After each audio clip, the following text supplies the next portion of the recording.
Saudara-saudari yang saya dalam Kristus, memang Injil hari ini agak panjang, tetapi ceritanya itu sangat-sangat menarik. Dialog antara si buta yang sudah dapat melihat dengan orang-orang Farisi, juga dialog dengan Yesus antara orang-orang Farisi.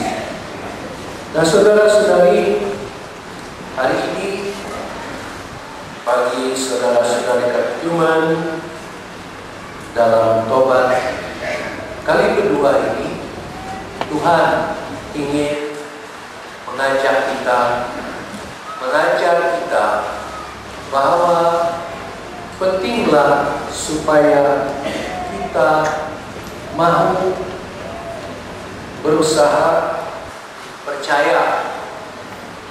Tetapi saudara-saudari, kita juga harus ingat bahwa iman, kepercayaan itu sebenarnya adalah pemberian dari Allah. Dan itu sebab kita harus dengan rendah hati selalu meminta supaya kepercayaan kita ditambah terus dan ditambah terus, tidak pernah selesai. Janganlah kita berpikir bahwa ya sudah cukup, saya sudah percaya, amin. Tidak. Kepercayaan, saudara-saudari, adalah proses, tidak pernah sempurna selama kita hidup di dunia ini. Tetapi yang penting ialah kita mau mengambil sikap, ingin mengenal terus siapa pribadi Yesus itu. Dan hari ini saudara-saudari, Yesus mengatakan dirinya sebagai cahaya dunia. Kalau minggu lalu dalam bacaan Injil itu kita mendengar Yesus memperkenalkan dirinya sebagai sumber air yang memberi hidup.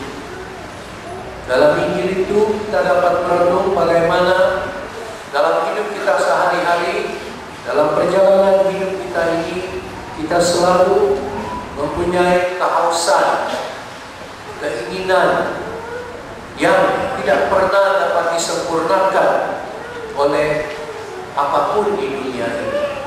Hanya Tuhan yang dapat memberi kita, boleh dikatakan, kepuasan ya, dan makna hidup ini.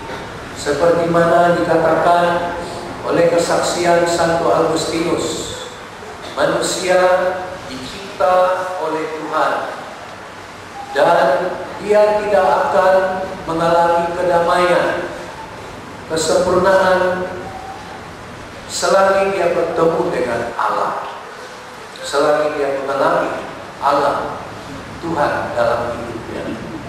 Dan hari ini demikian juga saudara-saudari, Yesus memperkenalkan dirinya bahwa dialah yang menjadi cahaya hidup kita dalam hidup kita tiap hari.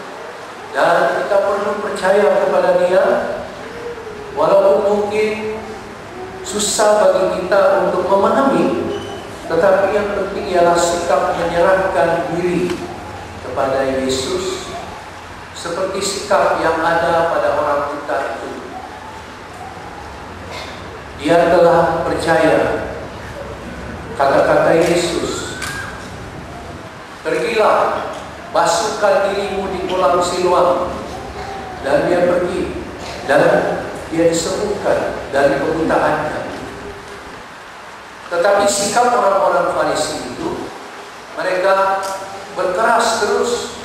Mereka pikir mereka mempunyai Taurat, mereka adalah murid-murid Musa, yang mereka begitu taat kepada tradisi mereka, sehingga mereka tidak dapat mengenal Yesus penyelamat. Nah, kadang-kadang saudara-saudari, itu juga berlaku pada kita. Sama ada kita kekristenan atau yang sudah dibaptis, kebutaan rohani selalu boleh berlaku pada kita. Walaupun kita melihat dengan mata yang ada pada kita, kita tidak buta. Tetapi banyak perkara yang kita tidak dapat kenali karena kebutaan rohani kita.